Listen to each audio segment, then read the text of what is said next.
Who of you is ready for the wedding? Who is it that will hear this is ready for the wedding?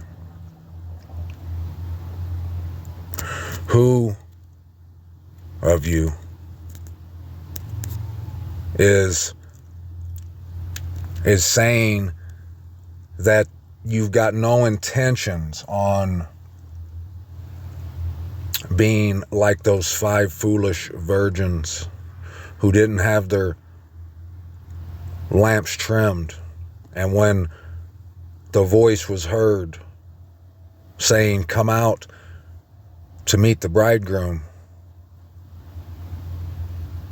who of you plans on being at the wedding feast? What if I told you that voice that the Messiah told us about, that said, he said that we would hear, that the voice would tell us to come out and meet him? Who of you will believe that you're about to hear that?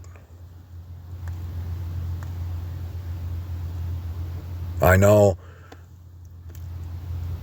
most people nowadays, these believers nowadays, they love to say, "I don't believe that. I don't believe that."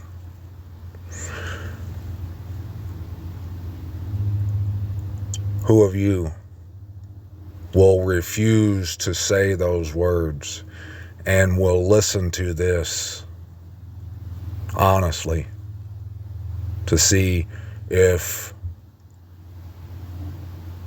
I'm telling the truth?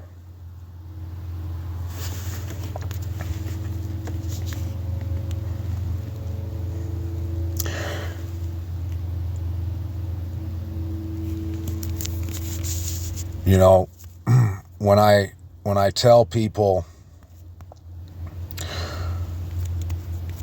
my story, and I tell them what I'm doing, who I am,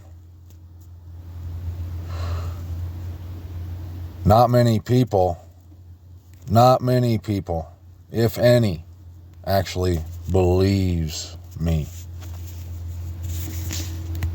I don't know if I've ever had anyone respond to what I've been saying with, "I believe you." Maybe my son.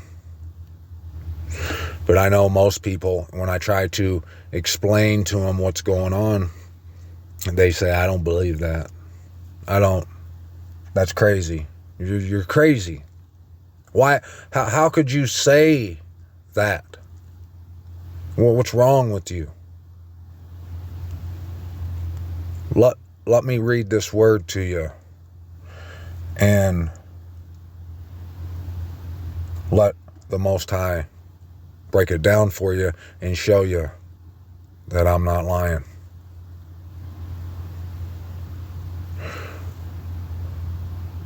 Haggai, chapter 1, verse 2.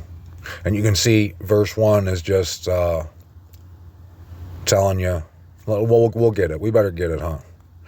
"In the 2nd year of Darius the sovereign, in the 6th new moon, on the 1st day of the new moon, the word of Yahuwah came by Haggai the prophet to Zerubbabel, son of Shealtiel." And I know I'm murdering that name right there, but in case you weren't around when I broke down the name Zerubbabel, Zerubbabel means one who sows from Babel, or the seed of Babel. One who sows seed of Babel, from Babel, or the sown seed from Babel. So the prophet Zerubbabel, son of that one, governor of Yehuda, and to Joshua, like Joshua, son of Jehozadak, the high priest, saying, "Thus spoke Yahuwah of hosts, saying, This people have said, the time has not come. The time the house of Yahuwah is to be built. Does that sound familiar? That's what those people said back then. They said, that's not true. You're lying. You're wrong. You're mistaken. You're delusional. You're delirious. You're led astray. It's not. The time has not come. Trust me when I tell you. Who of you will trust me when I tell you this? The time has come.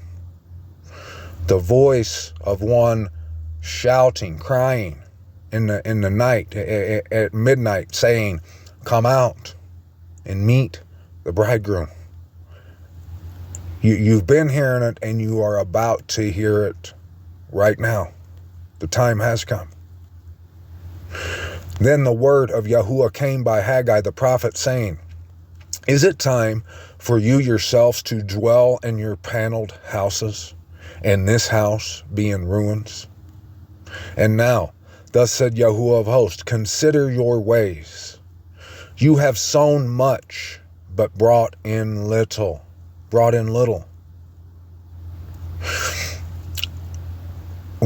If you just went through my videos, and I'm not telling you to, I'm not suggesting, I mean, you should, but I'm not asking you to do that, to go back through my videos. But if you just went back through, like, say, the last 30, 40 videos and look at all the word we've read. Yes, is it hard to get through, to hear it coming out of my voice? Probably. But nevertheless, the word I've read, it's been telling us what it is we all must do. And there's a lot of people who sow much. They've been sowing much out here. They go to church. They have Bible studies. They pray for people. They baptize people. They do all manner of things in the name of the Most High. But according to what the word's been telling us, they've brought in little. Eat, but do not have enough. Drink, but you are not filled with drink. Clothe yourselves, but no one is warm. And he who earns wages to be put into a bag with holes. How many pastors, just think, just humor me for a second. Entertain me for a moment. Just think of all the pastors and the people who've put in long hours, rigorous hours, work, studying, reading the word, and preaching and teaching and praying and all these things with the word. How many people do you know that's done that? And it's only been to bring in the bacon.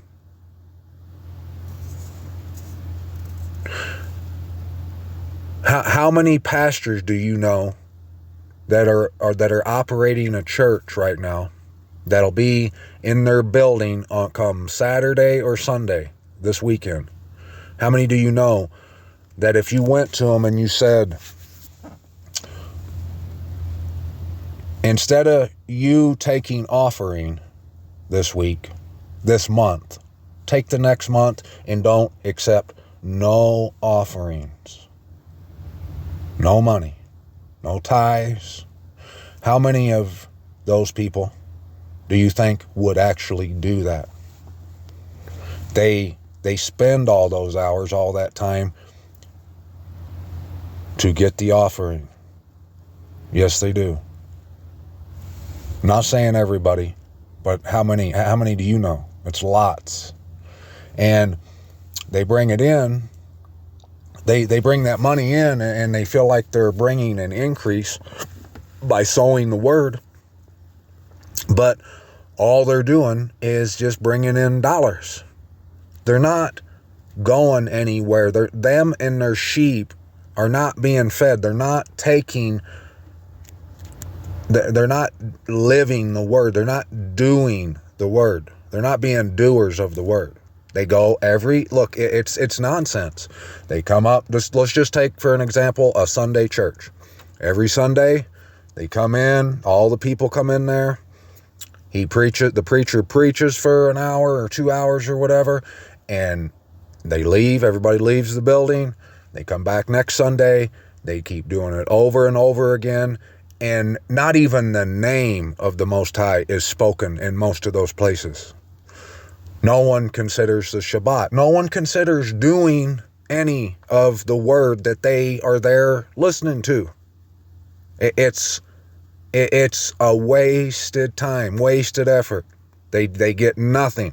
Yeah, maybe someone who's say a bank robber or something comes in and they say they give their life to the Lord and they don't rob banks anymore. Well, I'm happy for that person. I'm happy that they don't rob banks anymore, or they don't do drugs anymore. They don't drink alcohol anymore. They don't beat their wife. That's great. That's great.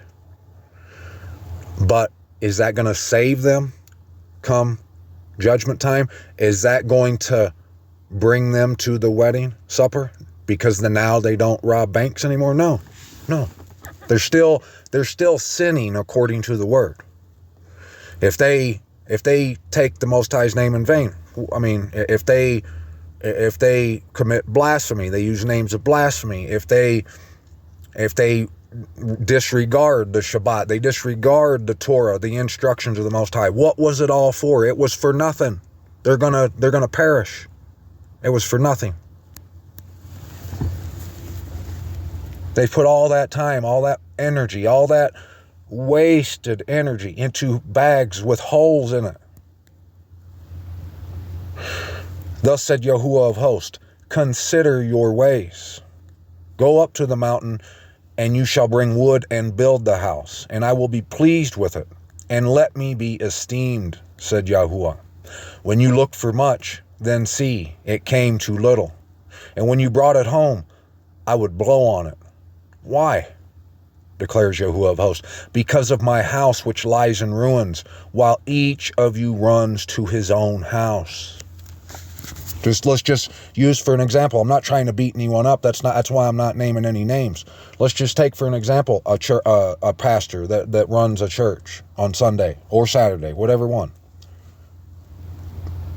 All that money comes in, and they spend part of it to pay the light bill. They pay the heat. They pay the water bill. They pay the rent or the lease or whatever.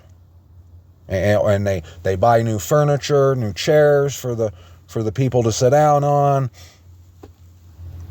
They build up that house. The pastor probably more than likely takes part of that money and puts it in his own house. How much? Just tell me. One congregation, one pastor, one group, assembly of believers, quote unquote. Name me one that has put any effort, one dime, into the house of the Most High. And you can't say Israel, because that's not the house of the Most High. That's error. That's wrongness. That's the image of the beast. That's where most people's, they give some of their energy, some of their time and their effort to that. A lot of people give it all to it. How many have given to Abba's house? Therefore, the heavens above you have withheld the dew, and the earth has withheld its fruits. You see, that right there, verse 10, that's proof of what I've been saying, that the reason I've gotten the truth that I've gotten is because I came to his house. And it says it all to his word, that's where he gives you this word. That's where he gives you this dew. That right there, the reason the heavens have withheld the dew and the earth has withheld its fruit. And that's not literal. That's talking about the truth coming down from heaven. And no fruit has been produced because there has been no truth coming down from heaven, because everyone runs to his own house. No one has ran to the Most High's house. And I called for a drought on the land and on the mountains and on the grain and on the new wine and on the oil and on whatever the ground brings forth and on man and on livestock and on all the labor of the hands. Then Zerubbabel, son of Shealtiel, and Yahashua, son of Yashadag, the high priest, with all the remnant of the people, obeyed the voice of Yahuwah, their mighty Most High, and the words of Haggai the prophet, as Yahuwah, their Most High, had sent him. And the people feared the presence of Yahuwah. And Haggai, the messenger of Yahuwah, spoke the message of Yahuwah to the people, saying, I am with you, declares Yahuwah. And Yahuwah stirred up the spirit of Zerubbabel and the son of Shealtiel, governor of Yehudah, and the spirit of Joshua, son of Yahashadag, the high priest, and the spirit of all the remnant of the people, and they came and worked on the house of Yahuwah of hosts, their mighty Most High, on the 24th day of the 6th new moon, in the 2nd year of Darius, the sovereign. They came and worked on the house. And at this time, he's not asking you to come and put hammer to nail. No, not literally. He's asking you to he just wants you to look at it and acknowledge it and understand what's going on with it right now. In the 7th month, on the 21st of the new moon, which would be October, 21st October, the word of Yahuwah came by Haggai, the prophet, saying, Speak, please, to Zerubbabel, son of Shealtiel, governor of Yehudah, and to Joshua, son of Yesadag, the high priest, and the remnant of the people, saying, Who is there left among you who saw this house in its former esteem? And how do you see it now? Is it not in your eyes as nothing when compared to it? And now, be strong, Zerubbabel, declares Yahuwah, and be strong, Yahashua, son of Yesadag, the high priest, and be strong, all you people of the land, declares Yahuwah, and work, for I am with you, declares Yahuwah of hosts. The word that I covenanted with you when you came out of Egypt, Mizraim, and my spirit is remaining in your midst. Do not fear. For thus said Yahuwah of hosts, once more in a little while, and I am shaking the heavens and the earth, the sea and dry land. And I shall shake all the nations, and they shall come to the delight of all the nations. And I shall fill this house with esteem, said Yahuwah of hosts. The silver is mine, and the gold is mine, declares Yahuwah of hosts. Let the esteem of this latter house be greater than the former, said Yahuwah of hosts. And in this place I give peace, declares Yahuwah of hosts. On the 24th of the 9th month, in the 2nd year of Darius, the word of Yahuwah came unto Haggai, the prophet, saying, Thus said Yahuwah of hosts, Now ask the priest concerning Torah, saying, If one bears set apart meat in the fold of his garment, and with the edge he touches bread or stew, or wine or oil, or any food, is it set apart? And the priest answered and said, No. And Haggai said, If someone defiled by a dead body touches any of these, is it defiled? And the priest answered and said, It is defiled. And Haggai answered and said, So is this people, and so is this nation before me, declares Yahuwah, and so is every work of their hands, and whatever they bring near there is defiled. But now please consider from this day onward, before a stone was laid on a stone in the Hakal of Yahuwah. Since those days, one came to a heap of 20 ephahs, and there were 10. One came to the winepress to draw out 50 baths from the press, and there were 20. I struck you with blight and with mildew and hail in all the labors of your hands, and there was none of you with me, declares Yahuwah. Consider now from this day forward, from the 24th day of the 9th month, from the day that the foundation of the Hakal of Yahuwah was laid, consider it. Is the seed set in the storehouse? And until now, the vine and the fig tree and the pomegranate and the olive tree have not yielded its fruit. From this day on I shall bless you. And on a second time, the word of Yahuwah came to Haggai on the 24th day of the new moon, saying, Speak to Zerubbabel, the governor of Yehudah, saying, I am shaking the heavens and the earth, and I shall overturn the throne of reigns, and I shall destroy the might of the reigns of the nations, and overturn the chariots and their riders, and the horses and their riders shall come down, each by the sword of his brother. In that day, declares Yahuwah of hosts, I shall take you, Zerubbabel, my servant, son of Shealtiel, declares Yahuwah, and shall make you as a signet, a sign, for I have chosen you, declares Yahuwah of hosts. Now, I don't know about any month before, but on September, on the 24th and the 23rd of September, if you go back to All Esteem and in those videos I made around that time, a lot since then, and on that night, a lot of truth came to me from reading his word. And which most people will say they don't believe it. They don't believe.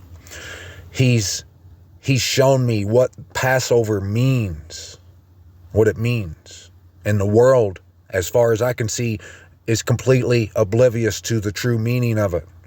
They don't understand why the Messiah had the crown of thorns, why the man in the white robe was there in the tomb when the two Marys went there. They don't understand why the Messiah said there'll be two in the field, one taking one left, two grinding at the mill, one taking one left, two in the bed, one taking one left. They don't understand why all that was said. He's shown me all that, and I've proven it. I've proven what it means. And just from all the truth that he's given me, that should give none of you a reason to disbelieve when I tell you that you're hearing the voice of one crying, saying, "Come out to meet the bridegroom." Why would you disbelieve me? Because I say that. Why? You know, they didn't believe Messiah. They didn't believe nothing he said. Even his own mother and his brother wanted him to shut up when they didn't want him to keep speaking the words he was speaking. They didn't believe it when he said he was the bread from heaven. They said, who is this? Isn't he the son of Joseph and Mary? They laughed at him. They mocked him. But Messiah said, you would do greater things, greater works than he did. People in the future would do greater works. That's what he said. That's his words, not mine. We're in that time, my friends. And no, everyone almost is saying, I don't believe it. It's not time. I don't believe. And they think I'm committing apostasy by saying that it's time, and that this, what you're hearing right now, is the voice telling you to come out and meet the bridegroom. That's what they're saying. And look, that they don't believe it. And what happened to the foolish virgins? They were left outside the door knocking, beating on it. And the Messiah said, I don't know you, and I don't know where you're from. Get away from my door. You can't come in. You can't come now. You had your lamps. You had the same oil that the 5 wise virgins had. But you didn't keep your lamps trimmed. You wasted your oil. You wasted all that energy for the dollar bills.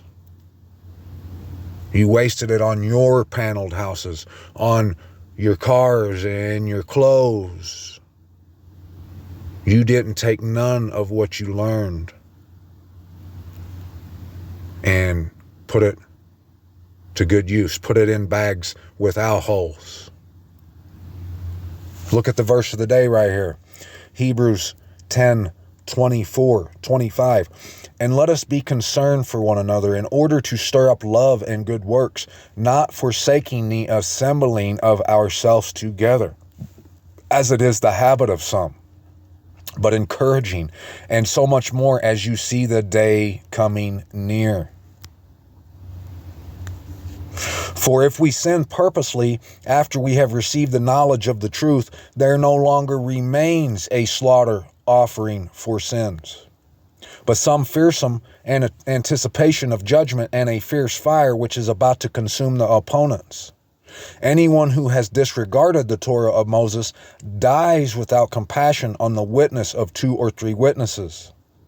How much worse punishment do you think shall he deserve who has trampled the Son of the Most High underfoot, counted the blood of the covenant by which he was set apart as common, and insulted the spirit of favor?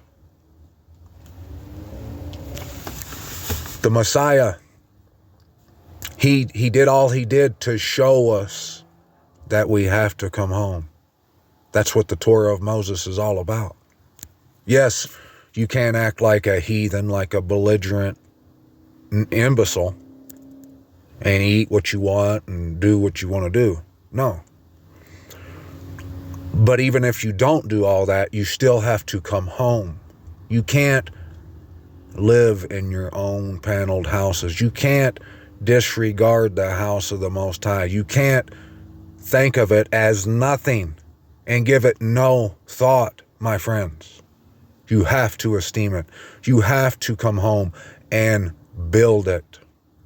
Not literally, but you have to come home. You have to esteem it and call on your brethren, your mishpachah, to come home, to see the truth in it.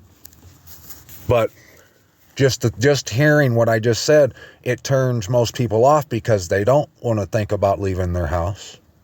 They don't want to think about,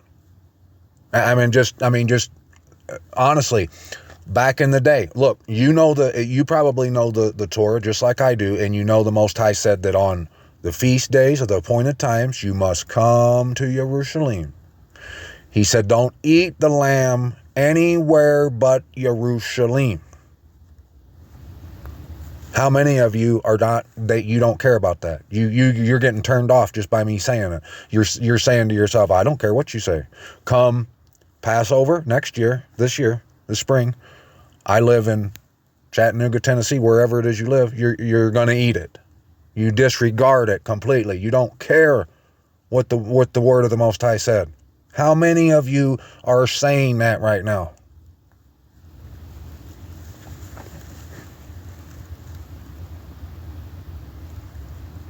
If you do that, you know what that means, right? That means you're trampling the Son of the Most High underfoot. You are disregarding what the Messiah done for you, and you're not even considering it. You're not considering coming home for Passover like he did.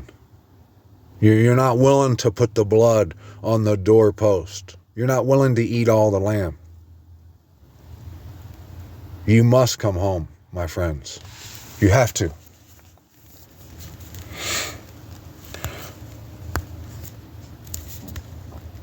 We read Isaiah, was it 62 last night? And look, my friends, I know most of you don't believe me. You think I'm crazy, right? Like, let me go back to that real quick, because down here it says,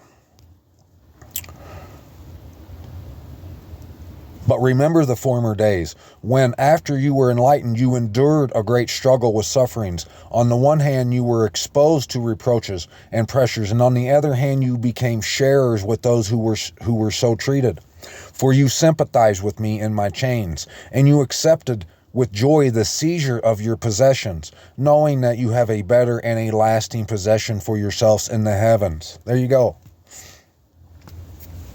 How many of you are willing to give up that couch you're sitting on right now, that house you're living in, for your heavenly house, your throne? How many of you can walk right out right now? If you heard a voice saying you have to leave right now, how many of you would be willing to do it? You're probably thinking, yeah, if I heard the voice that I knew for sure was from the Most High. It's sad to say that you don't believe it, but you're hearing it right now. That's the voice you're hearing. Do not then lose your boldness, which has great reward. Great reward. The world wants me to lose my boldness. They say, you ain't the voice of one crying, saying that the bridegroom's coming. Even though I'm telling you, that's what you're hearing right now. I'm telling you that I came home and that you have to too. You don't believe that.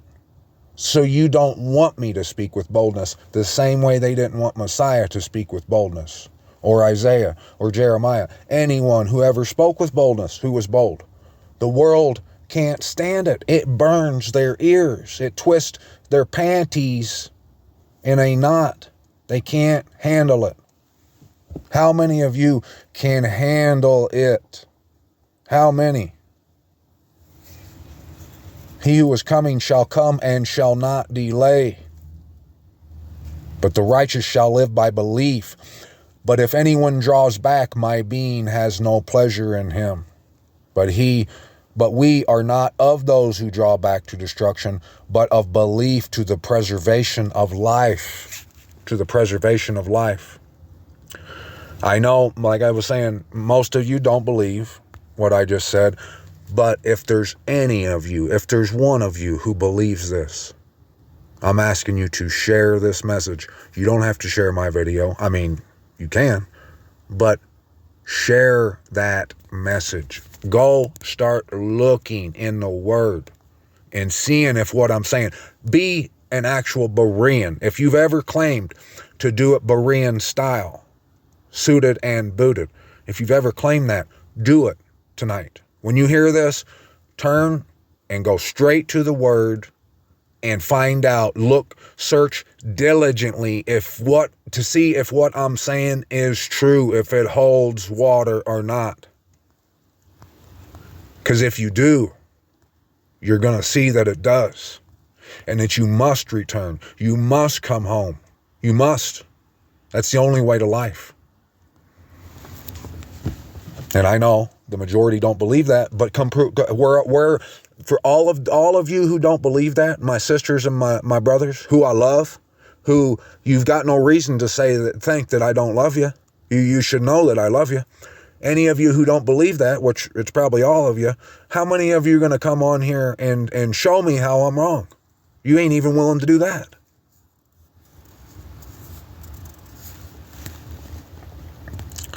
You know, a lot of times I before I hit the record button, I get thinking, because I'm just a weak son of a gun, you know, I'm human. I get to thinking there's no use. I mean, I can keep every day I learn something so much more powerful and beautiful about the message that I'm telling you that I'm sharing with you right now. But every time, the hours leading up to me hitting the record button, I got so much joy and excitement about what I've learned, and I want to share it. But at the same time, I know that I get thinking it's no use, because none of yous are going to believe it. You think that someone like this is crazy. You would rather listen to someone like Benny Hinn or Joel Osteen or something, or whoever the favorite pastor is. But you hear this boldness coming from someone like me, and you don't agree with it. You don't believe it. But I have to overcome that weakness, my flesh, and I can't concern myself with who of you or how many of you or any of you are going to believe it. I can't concern myself with that. I want to esteem the Most High and share this message regardless of what any of you think. I can't concern myself with what you guys think. I mean, I want to see the love that people profess. I want to see some love and someone to come on and say, you know what, I love you, brother. I think you're wrong. I don't believe you. But I'm going to come and let's read the Word together and let's see if what you're saying is true. How many of you are going to say that? It has never happened. And no one's here. So it's everybody. Everyone And I love you. I'm not talking bad about you. I'm trying to wake you up. Every one of you, you don't believe what I'm saying, or you would be trying to get here. And you might say you love me, but none of yous who don't believe the message has come to try to work it out with me, Berean style, like a Berean would do. Who am I talking to here? So I can't concern myself with what you're going to do. All I can do is sow seed and give all esteem. That's all I can do. 63, Isaiah. Who is this coming from Edom with garments of glowing colors from Basra, who is robed in splendor, striding forward in the greatness of his strength? Is it I who speak in righteousness, mighty to save? It is I it is I who speak in righteousness, mighty to save. Why is there red on your raiment, and your garments like one who treads in the winepress? I have trodden the winepress alone, and from the peoples no one was with me. And I trod them down in my displeasure, and I trampled them in my wrath. Their blood is sprinkled upon my garments, and I have defiled all my raiment. For a day of vengeance is in my heart, and the year of my redeemed has come. And I looked, but there was none helping, and I was astonished that there was none upholding. So my own arm saved for me, and my wrath upheld me. And I trod down peoples in my displeasure, and made them drunk in my wrath, and brought down their strength to earth. Let me recount the loving commitments of Yahuwah and the praises of Yahuwah, according to all that Yahuwah has done for us, and the great goodness toward the house of Yasharal, which he has done for them according to his compassion, and according to his many loving commitments. And he said, they are my people, children who do not act falsely, and he became their Savior. In all their distress he was distressed, and the messenger of his presence saved them. In his love and in his compassion he redeemed them, and he lifted them up and carried them all the days of old. But they rebelled and grieved his set-apart spirit. So he turned against them as an enemy, and he fought against them. Then he remembered the days of old, Moshe, his people. Where is he who brought them up out of the sea with the shepherd of his flock? Where is he who put his set-apart spirit within him, who led them by the right hand of Moses, with his comely arm, dividing the water before them to make for himself an everlasting name? Who led them through the deep? Like a horse in the wilderness they did not stumble. As a beast goes down into the valley, and the spirit of Yahuwah causes him to rest, so you led your people to make yourself a comely name. Look down from the heavens and see from your set apart and comely dwelling.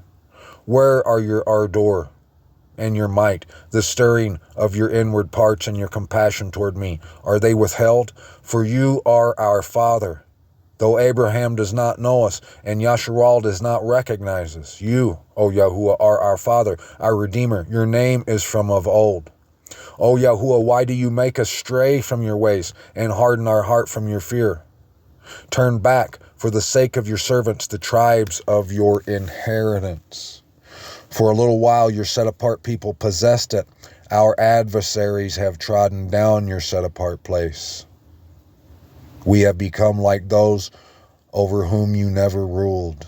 Your name is not called on them. Oh, that you would tear the heavens open, come down, that mountains shall shake before you.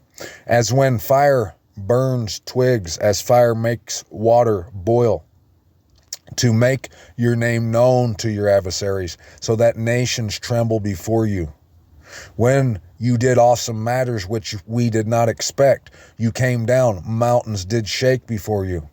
Since the beginning of the ages they have not heard nor perceived by the ear, nor has the eye seen any mighty Most High besides you, who acts for those who wait for him. You shall meet him who rejoices and does righteousness, who remembers you in your ways. See, you were wroth when we sinned in them a long time. And should we be saved? And all of us have become as one unclean, and all our righteousness are as soiled rags. And all of us fade like a leaf, and our crookednesses like the wind have taken us away. And there is no one who calls on your name, who stirs himself up to be strengthened in you. For you have hidden your face from us, and have consumed us because of our crookednesses.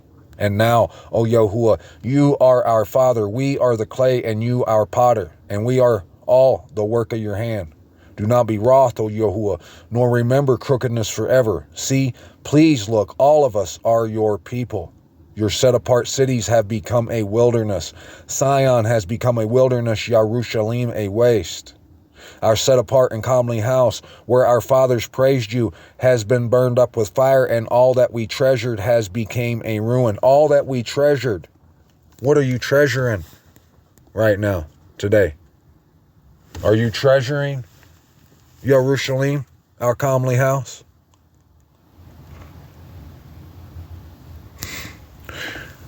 None of us are going to be accepted on account of our righteousness. Because, just like he just said, all of our righteousness, it's like dirty rags. The only way to be accepted is that you come home to your comely house and you treasure it. It's simple. You love your brother or your sister. You put in the work, you put in the effort, and you put it into a bag that don't have holes in it. And there's only one, and that's the house of the mighty Most High.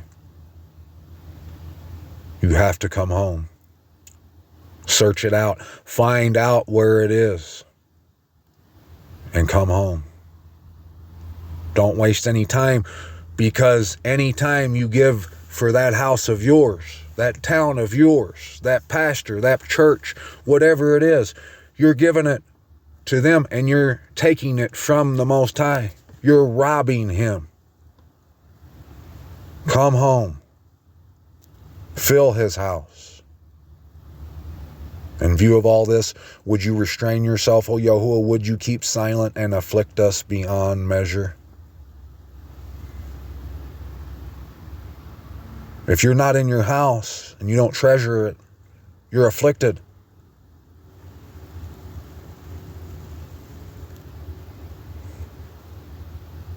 Anything you do, any time, any money, any effort you spend out there, it's a waste. And it's more shame to your face. It only enrages the Most High. Every time you do, if you go out in your yard and put a trinket in your yard to doll up your garden, your yard, it enrages him. If you paint the walls on the inside of your house, it enrages him. When you pay a bill, when you pay your mortgage, he is enraged with you.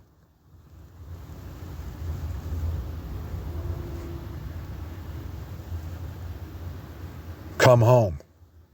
Come and learn all this that the Word has to teach you, that the Most High has to teach you with his mighty right hand. I hope you do. I hope you come home. I hope it will become marvelous in your eyes, not on account of me. No, I hope you get on your face and give me nothing but give Yahuwah all the praise, all the honor, all the glory, and every bit of all esteem. Give it to Yahuwah, our Father, our righteousness, our Creator. Set him apart. Set his house apart. Leave your house behind. Leave the world behind. Come home. Share this message. Don't worry about hitting the like and the share and the subscribe button on my channels or my videos. I don't want that. I don't care about that. I mean, if you do it, I mean, hallelujah. You're a brother or you're a sister. I only have one sister who ever has, Sisterina, and Hallelujah, Yahuwah for her. Bless her heart. And may you, sis, may Abba bless you richly for it. And I'm sure he has, and I'm sure he will. But besides all that, I just want you to come home. I want you to treasure your home and sit on your throne and forget all the rest. I love you.